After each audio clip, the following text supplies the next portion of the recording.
Bendiciones, mis queridos hermanos y hermanas, a este espacio de la Primera Iglesia Presbiteriana de Barranquilla, que te recibe de brazos abiertos en la tarde-noche de hoy con este estudio bíblico. Estamos en el espacio de estudio bíblico. Cada miércoles, 6:30 de la tarde, estamos por acá, por este medio, tratando de seguir profundizando y de seguir aprendiendo un poco más acerca de la palabra del Señor, con el tema específico, el tema general que nos ha estado ocupando durante estas semanas, que es el tema de teología del Nuevo Testamento, una introducción. No estoy haciendo una profundización del tema, ni mucho menos, sino simplemente una introducción a los conceptos más importantes, a los conceptos básicos para poder comprender la teología, el pensamiento teológico del Nuevo Testamento. Frente a esto, hemos venido haciendo un recuento de clases por donde hemos estudiado el concepto de hijo de Dios e hijo de hombre, hablando de Jesús de Nazaret. Luego empezamos a hablar del tema propiamente del concepto de salvación, que las últimas 2 semanas hemos estado hablando de él. Y hemos visto la salvación desde la perspectiva de los términos que utiliza el Nuevo Testamento para referirse a ella. Hace 8 días hacíamos una introducción al término redención como uno de estas palabras que se utilizan en el Nuevo Testamento, que utiliza la Biblia para referirse acerca de la acción de Dios en el mundo a favor de nosotros, que así es como hemos definido la salvación. Por eso vamos a dedicarnos entonces a seguir estudiando eso en la tarde-noche de hoy. Quiero nuevamente darte la bienvenida, gracias por estar con nosotros, gracias por compartir este espacio de tu tiempo con la Primera Iglesia Presbiteriana de Barranquilla. Tus comentarios, tus aportes, preguntas las puedes ir dejando en los comentarios del video mientras hacemos la transmisión, y con mucho gusto, cuando tengamos el tiempo para responder, lo haremos.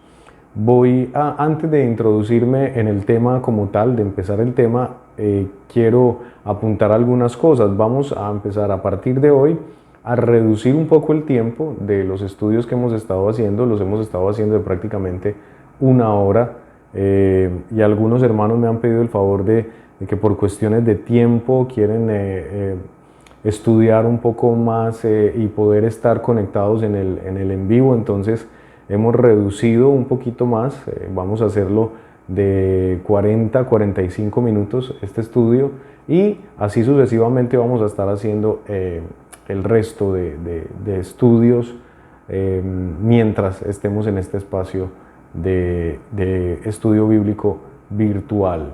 Así que el estudio de hoy va a ser de 45 minuticos, un poquito más cortico a lo que veníamos acostumbrados, pero no quiere decir eso que va a ser con menos contenido, sino que vamos a tratar de manejar mejor el tiempo, tanto para ustedes como para nosotros, y poder desarrollar la temática de mejor manera. Muy bien. Entremos entonces al tema que nos compete en la noche de hoy, que es, habíamos dicho hace 8 días, vamos a hablar de la salvación como redención. Introdujimos un poco el tema, hablamos un poco del concepto del soter, el concepto, la palabra de soteria o sotería, como algunos les dirían, y empezamos a vislumbrar un poquito la configuración de lo que podría ser el pensamiento de los primeros cristianos acerca de la salvación. Algunos escritos propiamente del Nuevo Testamento, específicamente hablando de los evangelios sinópticos, vamos a empezar a ver que aparecen algunos conceptos relacionados con el tema de la salvación, y que cuando tú y yo como estudiantes de la Biblia empezamos a vislumbrar un poco más a profundidad qué significan estos términos, nos vamos a dar cuenta que la salvación en términos bíblicos es mucho más allá de lo que normalmente nos enseñan en nuestras iglesias, en nuestro discipulado 1 o en nuestro curso de catecúmenos, comúnmente nos hablan, y digo nos hablan porque a mí me hablaron de esta manera, nos enseñan que la salvación es un proceso mediante el cual Dios limpia todos mis pecados y me hace acepto delante de Él. Esto es única y exclusivamente posible cuando yo deposito mi fe en el Salvador, en Jesús. Entonces, en otras palabras, la salvación ha sido limitada un poco solamente a ese proceso de fe en Jesucristo, que es mi Salvador. Algunos incluso hemos tenido el atrevimiento de pensar que la salvación se da únicamente cuando yo pronuncio la oración de fe, y que en esos términos, cuando yo deposito mi fe, confío en Dios y le entrego mi vida a Jesús como Señor y Salvador, que ya empieza a obrarse en mi vida la salvación. También lo hablábamos hace 8 días, de que algunos van a decir, esta salvación va a ser perpetua, no va a depender absolutamente de nada de lo que yo pueda hacer. Otros van a decir, depende exclusivamente de tus esfuerzos, en fin. Y todos estos conceptos teológicos, unos mucho más acertados, mucho más bíblicos que otros, pero al fin de cuentas van a ser elaboraciones teológicas que nos van a ir en cierta medida limitando un poco la comprensión de lo que es la salvación. Por eso, cuando empezamos este estudio, nos devolvíamos hacia el Antiguo Testamento revisando un poco qué era lo que el Antiguo Testamento mencionaba acerca de la salvación, qué términos utilizaba, y hablábamos propiamente del término Pa'ah, del término Goel y de estos significados que tenía estos términos en el Antiguo Testamento, y cómo desde la perspectiva veterotestamentaria o desde la perspectiva del pueblo judío en el Antiguo Testamento ya viene dándose el concepto de salvación como la acción de Dios en el mundo a favor de la humanidad, pero mucho más allá de ser un proceso exclusivamente espiritual, se empieza a presentar la salvación como la intervención de Dios material, incluso, o sea, en las cosas más pequeñas, en lo más común, diríamos nosotros, en lo más sencillo de la vida. Ahí se va presentando la salvación de Dios.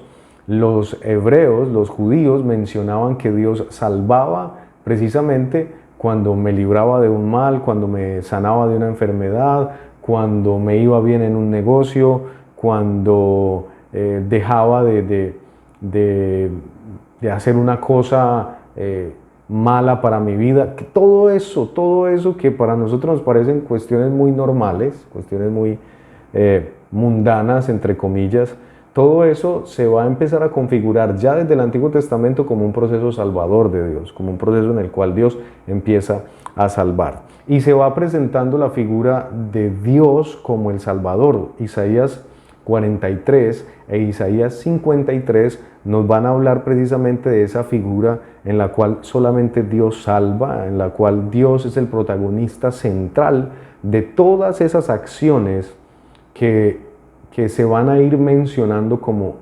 acción salvífica, ¿no? Y que Dios, al ser el protagonista de eso, entonces es el Salvador. Lo va a decir así Isaías 43. Y también con la figura del siervo sufriente en Isaías 53. Esa perspectiva de salvación incluso en las cosas más comunes y más sencillas de nuestro diario vivir, es la que va a empezar también a tener eco en los pensamientos y en los escritos del Nuevo Testamento, de las comunidades cristianas nacientes. Es ahí como vamos a empezar nosotros a ver como lo hacíamos hace 8 días, un poco el tema de Marcos 10:45, cuando Jesús menciona, porque el Hijo del Hombre no vino para servir, no vino, perdón, para ser servido, sino para servir y dar su vida en rescate. Y empezábamos a partir de ahí a introducir el tema de el litroten, ¿no? Que es la palabra griega para hablar de este redentor. Y explicábamos un poco el concepto de redención, que es comprar, adquirir, volver al dueño original aquello que ya se estaba perdiendo. Esto es lo que vamos a ver a partir en este estudio y a ver la salvación como redención. Déjeme explicarlo de otra manera. Para poder entender un poco más a profundidad esa acción salvífica de Dios en nuestra historia, hay que empezar a verla desde la perspectiva de la redención como un acto pasado, la salud como un acto presente y la liberación como un acto futuro. Esto era lo que les proponía al final de la clase anterior. Empezar a ver que la salvación, como la hemos definido aquí en el estudio bíblico, al ser la acción de Dios en el mundo a favor de la humanidad, es una acción que no es estática, que no es en un solo momento, que no es mágica, que no se da simplemente por pronunciar la oración de fe, sino que la acción salvífica de Dios es un proceso dinámico mediante el cual nos damos cuenta que Dios ha estado salvando, que Dios ha salvado y que Dios salvará. Esto me hace recordar mucho al capítulo 3, versículo 14 del Éxodo, donde se menciona el Ayeh Asher Eyeh, o en otras palabras, en hebreo es Eyeh Asher Eyeh. En español, en la traducción, las traducciones más comunes nuestras lo dicen como yo soy el que soy. Este famoso versículo en el cual Dios revela su nombre, revela su identidad a Moisés. Y este Eyeh Asher Eyeh es muy interesante desde el punto de vista de la gramática hebrea, porque nos va a hablar de que la traducción de yo soy el que soy es un poco corta, ¿no? No significa simplemente yo soy el que soy, sino que al poner el verbo ser en la mitad de estos dos pronombres del yo, estamos hablando en hebreo de alguien que es, que fue y que será. Algunas de las versiones modernas están traduciendo este versículo como yo soy el que seré, hablando ya de presente y futuro, yo soy el que seré. La traducción literal vendría siendo yo soy el que fui, yo soy el que seré. Conteniendo en esta revelación de la identidad de Dios, del nombre de Dios, de quién es Dios, en este versículo 14 del capítulo 3 de Éxodo, conteniendo el pasado, el presente y el futuro. Y esto es bien bello porque cuando comparamos la identidad de Dios o la revelación de esta identidad de Dios a Moisés, nos damos cuenta que Dios le plantea a Moisés que Él es, que Él fue y que Él será. Que precisamente esa manera de poder entender a Dios como el que fue, como el que es y como Él será, como el que será, es lo que le da sentido a la acción de Moisés liberando al pueblo de Israel.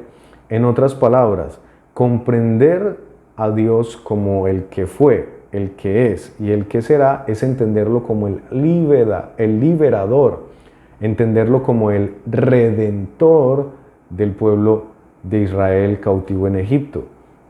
Si queremos comprender la salvación en el Antiguo Testamento, tenemos que pasar muchísimo tiempo estudiando el tema del Éxodo, de la liberación del pueblo de Israel de Egipto, porque es precisamente en ese símbolo precioso del Éxodo en el cual se puede entender mucho mejor cómo es la acción salvífica de Dios. Entonces, en otras palabras, para poder ir avanzando, decirlo de otra forma sería que entender a Dios como Salvador, entender a Dios como liberador, en el Antiguo Testamento es entenderlo como alguien que fue, que es y que será, como aquel que contiene toda la historia de la humanidad en pasado, presente y futuro.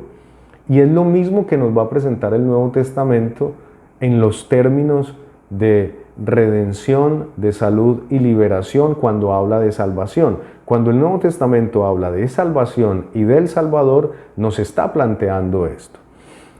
Los evangelios van a presentar a Jesús como Salvador, pero no lo van a presentar simplemente como el que salva al encarnarse y al llegar en ese momento preciso a la humanidad, en el momento del primer siglo. No, van a presentar a Jesús como aquel que ya estaba desde la eternidad. Eso va a ser una teología salvífica elaborada de Juan, en el Evangelio de Juan, desde el primer versículo vamos a ver una conexión directa de que ese verbo que vino a habitar entre nosotros, que se encarnó entre nosotros y que vino a ser el Salvador, el Sóter, el que nos redimirá, el que nos redimió, ese Jesús estaba desde la eternidad. ¿Sí? En el principio era el verbo y el verbo estaba con Dios y el verbo era Dios. Entonces va a haber una elaboración teológica muy bonita acerca del concepto de salvación como esa acción de Dios en el pasado, en el presente y hacia futuro, haciendo eco un poco de esa figura del Eye Asher Eye.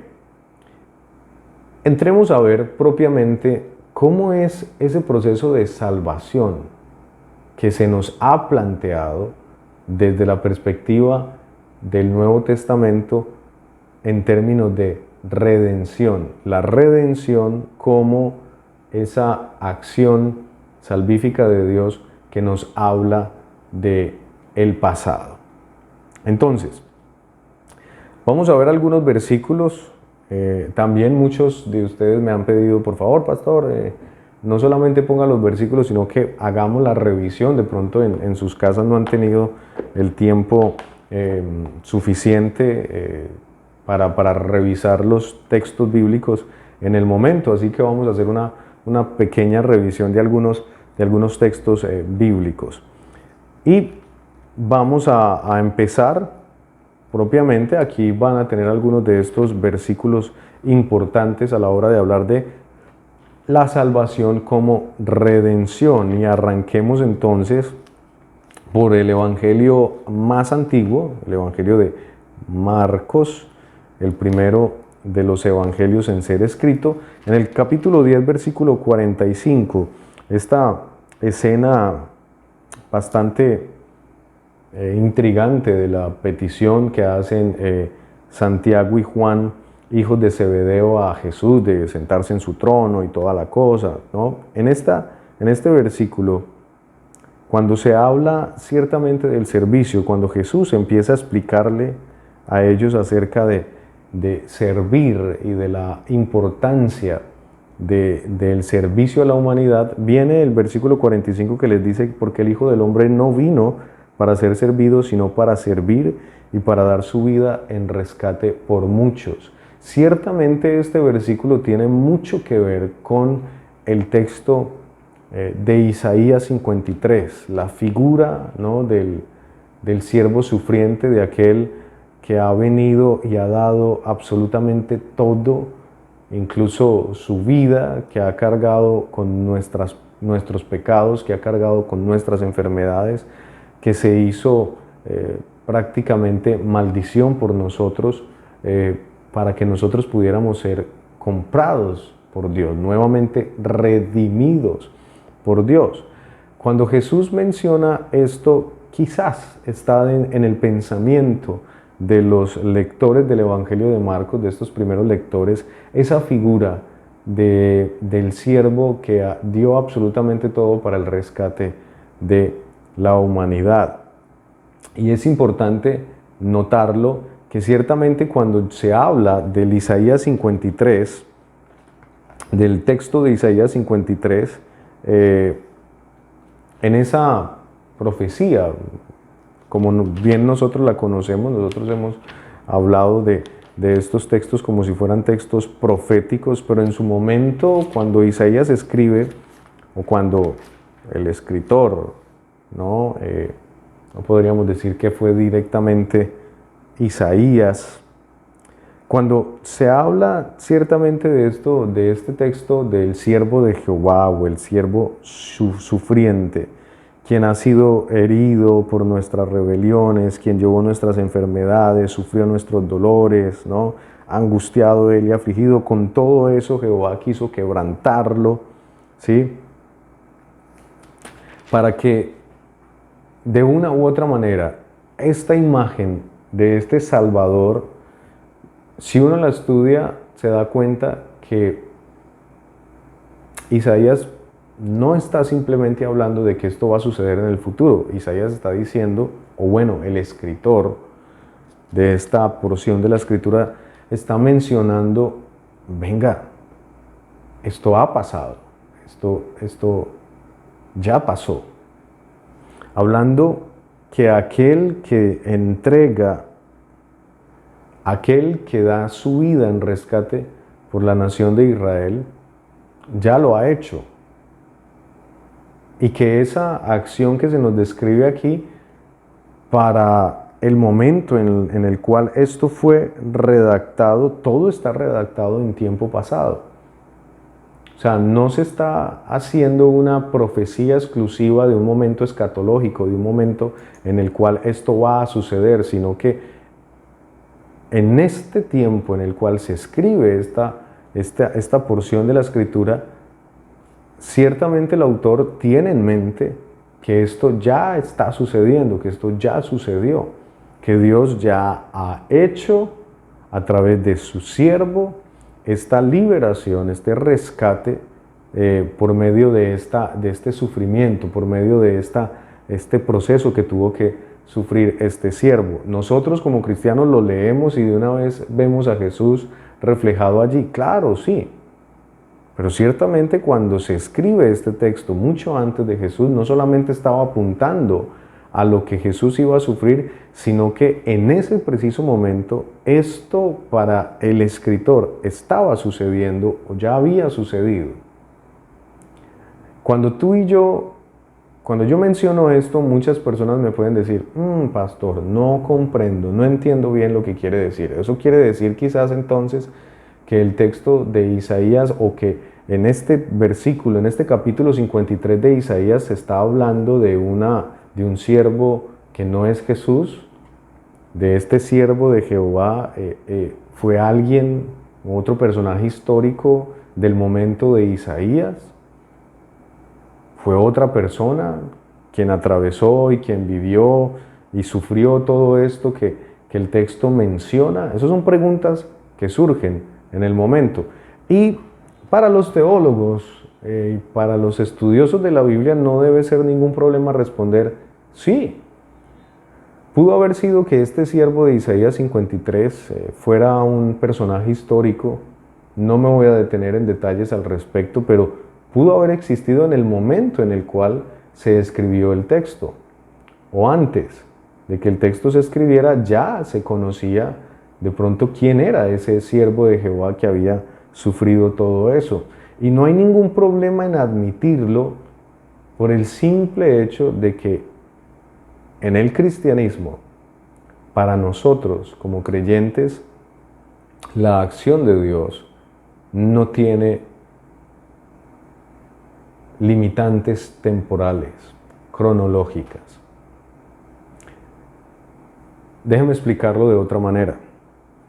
Para ti y para mí como creyentes, nosotros sabemos que Jesús salvó en la cruz del Calvario, en un momento específico, en una fecha de nuestra historia, aproximadamente del año 27 al año 30, que fue en un lugar específico, geográficamente hablando, en la ciudad de Jerusalén, que murió en una cruz, y que ese acto que tuvo lugar una sola vez en nuestro pasado, nos sigue salvando hoy. Salvó en ese momento y salva hoy y salvará mañana. En Jesús encontramos nosotros que no hay limitantes cronológicas para la acción de Dios en el mundo. Cuando tú te das cuenta y cuando nos damos cuenta al leer Génesis capítulo 1, vemos ciertamente que ese concepto de cronología y de temporalidad en el cual se expresa los 7 días de la creación y todo esto va a quedar un poco en segundo plano frente a la imagen del Dios creador, que es el protagonista de esta escena de Génesis capítulo 1. No importan tanto la caracterización de los días y por qué 7 días y esto o aquello, aunque tiene su significado profundo, sí, pero lo que el texto va a querer resaltar por encima de esto va a ser la figura del Dios creador. Y ese Dios creador va a seguir creando a través de la historia de la humanidad. No solamente creó en el Génesis capítulo 1, sino que sigue creando hoy y creará mañana. Pablo lo decía de otra manera, porque aquellos que estamos en Cristo, nueva creación somos. Las cosas viejas pasaron, he aquí, todas son hechas nuevas. Ciertamente lo que quiero decir con esto, hermano y hermana, es que no podemos limitar la visión de nuestra fe a un momento específico de la historia, a un momento específico del pasado. Entonces, al hablar de Isaías, obviamente pudo haber pasado en Isaías 53 que este siervo de Jehová existiera en ese momento y que esa misma acción siguiera significando y apuntara a Jesús en el momento en el que Jesús aparece en nuestra historia y se encarna como el Emanuel, y que va a seguir apuntando hacia futuro con esas personas, esos hombres y mujeres de Dios que dan su vida en rescate por muchos, y que esa acción que esos hombres y mujeres de Dios van a hacer en el futuro va a cobrar sentido es cuando aquello que está en el pasado, Isaías 53, ese siervo de Jehová de Isaías 53, mira y apunta hacia la cruz como la centralidad de toda nuestra historia. Y aquello que va a suceder a futuro, aquellos que van a dar su vida por el Evangelio y que ya lo están haciendo en muchas ciudades y en muchos lugares del mundo, también ellos van a apuntar hacia la cruz. Porque ciertamente para nosotros hay un solo Señor y un solo Salvador. Sí, pero la acción de Dios en el mundo y la acción salvífica de Dios se va a seguir dando, así como se dio con Isaías 53, con ese siervo que menciona Isaías 53 en ese momento, y así como se va a dar con muchos otros hombres y mujeres que van a dar su vida por el Evangelio hacia futuro. Todos ellos y todas esas acciones en la historia de la humanidad, sean en pasado, en presente o en futuro, todas ellas cobran sentido en la cruz del Calvario, en el solo y único Salvador, en el Hijo del Hombre, en el Hijo de Dios, en Jesús de Nazaret. Entonces, teológicamente hablando, es importante notar que la salvación ya desde el Antiguo Testamento se estaba presentando como un acto que Dios ya había realizado. Por eso hago el ejemplo de Isaías 53, para poder introducirnos en el tema de la temporalidad, porque muchos de los otros versículos que vamos a empezar a ver nos van a hablar de la redención, ese concepto de redención, la salvación como redención, nos van a hablar de ella como si eso ya hubiese existido, y para nosotros en este momento de nuestra historia la redención ya fue hecha. Fue el pago, ¿no? Como lo estudiábamos hace 8 días, la compra, ese pago que Dios dio todos y cada uno de nosotros ya fue cancelado, o sea, ya se pagó en la cruz del Calvario. Que nosotros hoy en día tenemos que asumir ese pago por fe, amén, y así tiene que ser. Y mira cómo esa acción de Dios en el pasado, esa redención de Dios a través de Jesucristo en la cruz del Calvario, que ya es un acto pasado, cobra sentido, es en el presente, cuando yo la asumo por fe. Y creo en ese sacrificio salvífico de Dios para mi vida. Y ciertamente va a seguir teniendo sentido hacia futuro, cuando la entiendo como un proceso que me va a llevar hacia un lugar diferente, hacia una humanidad diferente a la que hoy estoy viviendo. Entonces, la salvación no es algo que simple y llanamente va a ocurrir en un momento de mi historia y que no va a tener consecuencias después. Y lo importante de entender la salvación como redención es poder entenderla como algo que ya se venía gestando con anterioridad, que ya sucedió en el pasado, que ya se dio en el pasado y que por ese pasado es que yo en el presente tengo la posibilidad de ser salvo. ¿Qué sería de nosotros si Jesús no hubiese muerto en la cruz del Calvario? ¿Qué sería de nosotros si ese acto redentor de Jesús en la cruz del Calvario no hubiese sido pensado por Dios desde antes de la eternidad? ¿De qué estaríamos hablando hoy y cómo estaría la humanidad hoy si Dios no hubiese decidido salvar la humanidad, salvarnos a nosotros? Entonces, comprender que la salvación no es solamente algo que me pasa en el momento en el que creo, sino que es algo que ya está sucediendo, que ya se viene dando en el pasado, para que mi presente cobre sentido y para que mi futuro pueda llegar hacia el término que Dios quiere que llegue, es poder comprender la acción de Dios en nuestra historia. Versículo 68 de capítulo 1 de Lucas dice: Zacarías su padre fue lleno del Espíritu Santo, estoy leyendo el versículo 67, y profetizó diciendo: Bendito el Señor Dios de Israel, que ha visitado y redimido a su pueblo y nos levantó un poderoso Salvador en la casa de David, su siervo. Cuando Zacarías menciona la profecía del versículo 68, está diciendo: Dios nos ha visitado y ha redimido a su pueblo. Jesús apenas había sido anunciado de su nacimiento. Todavía Jesús no había hecho el acto redentor de rescate de la humanidad en la cruz del Calvario. Todavía esto no había pasado, no había acontecido.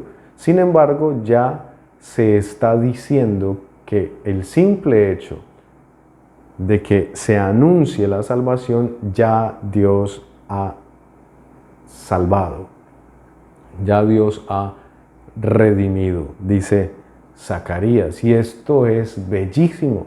Y es bellísimo, ¿por qué? Porque nosotros podemos, hermano y hermana, comprender la salvación como algo que Dios ya había gestado. Y la redención nos habla de eso. Zacarías lo va a decir: bendito sea el Señor Dios de Israel, que ha visitado a su pueblo y lo ha redimido, lo ha rescatado, no lo ha vuelto a comprar. Y si tú y yo podemos seguir avanzando en algunos versículos, nos vamos a dar cuenta que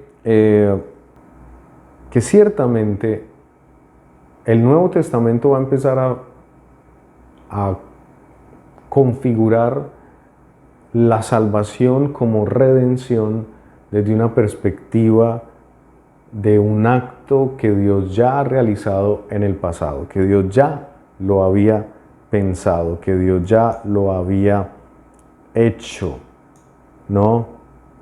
Miren, vamos a ver algunos de estos versículos importantes. Si tú lees Primera de Corintios, versículo 1, capítulo 30, vamos a ir para allá un poquito. Primera de Corintios, capítulo 1, el versículo 30, ¿no? Esta gran explicación del apóstol Pablo acerca de quién es Cristo como poder, como sabiduría de Dios para la humanidad. Y dice el versículo 30, mas por Él estáis vosotros en Cristo Jesús, el cual nos ha sido hecho por Dios sabiduría, justificación, santificación y redención. Pablo va a decir que ciertamente por Jesús fue hecha la redención para nosotros, el cual nos ha sido hecho por Dios sabiduría, justificación, santificación y redención y rescate para todos y cada uno de nosotros. Pablo también está hablando de que esto ha sido hecho. A estos primeros cristianos de la iglesia de Corinto les está diciendo, esto ya ha sido hecho. Jesús ha sido hecho redentor, ha sido hecho redención para nosotros. Ya es hecho, ya se gestó esta acción redentora en la cruz del Calvario por nosotros. Si queremos leer un texto un poco más profundo acerca de este tema, del tema propiamente de la redención como aquel acto que desde el pasado se está gestando a favor de nosotros, esa perspectiva de la salvación en el aspecto pasado, ¿no? La redención como salvación, esa redención como la comprensión de la acción de Dios en el pasado. Entonces podríamos leer tranquilamente Efesios capítulo 1 del versículo 1 al 14. Esta carta escrita aproximadamente entre el año 80 y 90 ya habla de una comunidad cristiana que va a la par con los evangelios. Ya para el año 60 habían algunos evangelios, estaba el evangelio de Marcos escrito, años 60, 65, para el año 70, 80 está el evangelio de Mateo, para el año 80, 90 viene y aparece el evangelio de Lucas, que acabamos de leer, y ya para esta misma fecha, aproximadamente el año 80, 90, aparece la carta a los Efesios en las comunidades cristianas, ya unos 50 añitos después del acto redentor de Jesús en la cruz del Calvario, y se va a mostrar con mucha más fuerza el pensamiento teológico de estas primeras comunidades. Y frente a ellas vamos a leer esa declaración bellísima que hace la carta a los Efesios acerca de la salvación en la mente, en el plan de Dios para la humanidad. Efesios capítulo 1, versículos 1 al 14. Podemos leer del versículo 3 en adelante, donde dice: bendito sea el Dios y Padre de nuestro Señor Jesucristo, que nos bendijo con toda bendición espiritual en los lugares celestiales en Cristo. No es que nos va a bendecir, no nos bendecirá, nos bendijo, ya lo hizo, ¿sí? Y mire el tiempo en el cual Pablo empieza a explicar, a decir. Miren el tiempo en el cual la carta a los Efesios empieza a explicar, a decir en qué momento se hizo esto.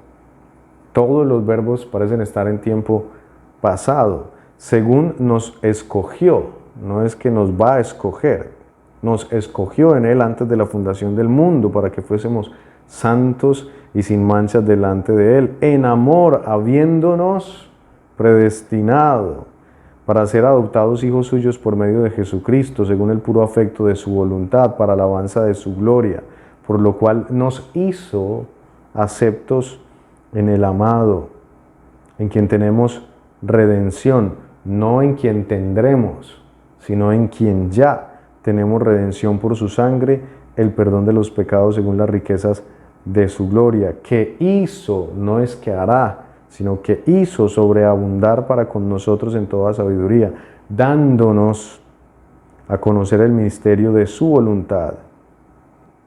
Y podemos seguir leyendo y nos vamos a dar cuenta que lo que explica es que hay una acción salvífica de parte de Dios hacia nosotros que fue hecha, que ya fue efectuada, que ya se hizo desde antes de la fundación del mundo.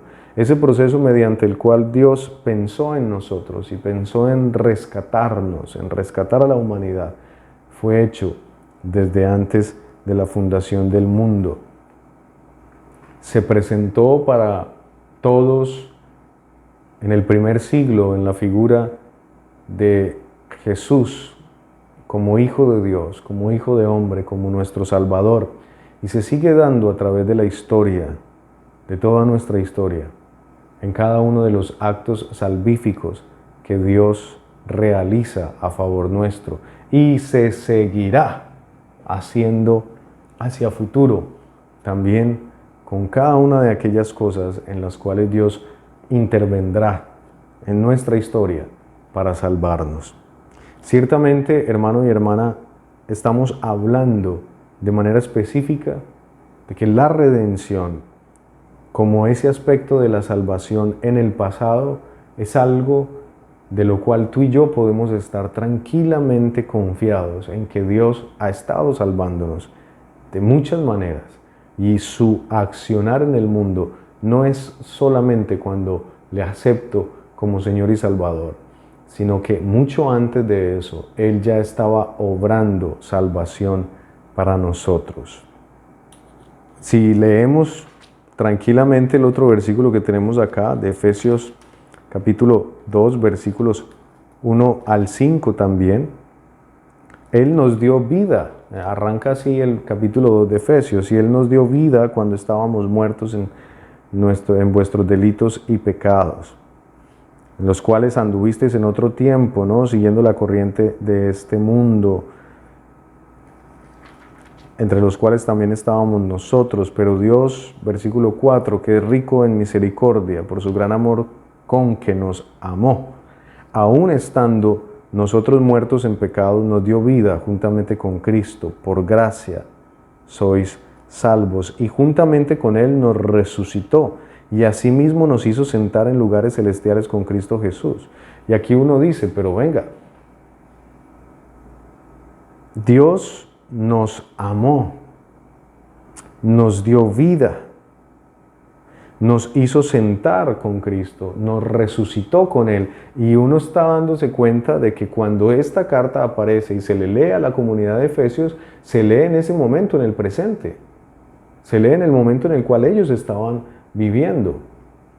Para ellos eso era algo, una acción presente que se les estaba dando, pero Pablo se los está diciendo: esto ya sucedió, esto ya pasó, Dios ya lo hizo en nosotros, ya hay un proceso en el pasado por medio del cual nosotros hemos sido salvos, hemos sido rescatados, hemos sido amados.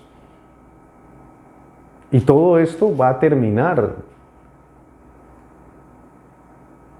hacia futuro, para que todo el mundo vea quién es Dios, para alabanza de su gloria. Va a terminar diciendo esta carta. Es muy bello poder empezar a vislumbrar, hermano y hermana, que el proceso de salvación que Dios ha efectuado en nuestras vidas no fue únicamente en el momento en el cual le recibiste como tu Señor y Salvador. Esto tiene que ver también con que Dios te ha estado salvando. Desde mucho antes que tú y yo existiéramos, ya estaba el propósito de rescatarte, de redimirte. Gálatas capítulo 3, versículo 13, nos va a decir de una manera bella también. Va a decir en el capítulo 3, versículo 13, Cristo nos redimió de la maldición de la ley, hecho por nosotros maldición, porque está escrito: maldito todo el que es colgado en un madero, para que en Cristo Jesús la bendición de Abraham alcanzase a los gentiles, a fin de que por la fe recibiésemos la promesa del Espíritu. Qué bonito cuando se expresa en esta carta que Cristo nos redimió de la maldición de la ley. Ya se efectuó, ya se dio.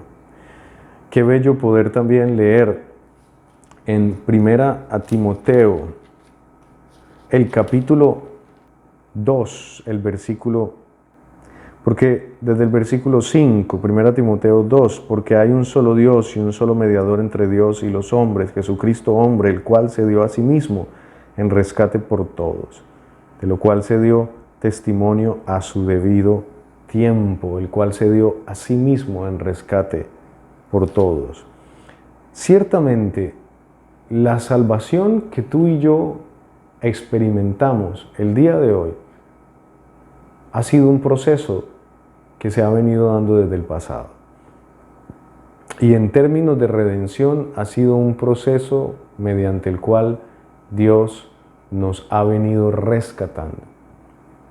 En nuestro pasado, desde nuestro pasado, Dios ha tomado la iniciativa de rescatar a la humanidad, de rescatarte a ti y rescatarme a mí, rescatarnos de la maldición del pecado, rescatarnos de la condición en la cual estamos para transformar nuestra humanidad en una humanidad diferente, en una humanidad que viva en el amor, en la justicia, en el perdón, en la restauración. Y para eso Él mismo se ha dado en rescate por muchos. Hermano y hermana, podemos seguir leyendo algunos versículos, pero quisiera dejar hasta este punto el tema de esta salvación desde la perspectiva de la redención, desde la perspectiva del rescate que Dios ha hecho por todos y cada uno de nosotros. Un rescate que se ha gestado desde la eternidad y que se ha venido dando desde el pasado en nuestras vidas para que nuestro presente cobre sentido y para que nuestro futuro llegue a buen término. Que Dios te bendiga, que la gracia de Dios te siga acompañando y que podamos ver de ahora en adelante esa salvación de Dios como algo mucho más allá de esa oración de fe o de ese acto de fe que hacemos nosotros cuando le conocemos o cuando Él toca nuestros corazones, sino que entendamos que a pesar de no estar ni siquiera conscientes de que Dios nos ha estado salvando, sí es cierto que Dios salva, sí es cierto que Dios redime y su redención se ha venido dando desde el pasado. Que Dios te bendiga y que podamos seguir creciendo en este espacio de estudio bíblico. Estuvo con ustedes el pastor Cristian Gómez. Nos veremos con la ayuda de nuestro Señor dentro de 8 días a esta misma hora. Bendiciones.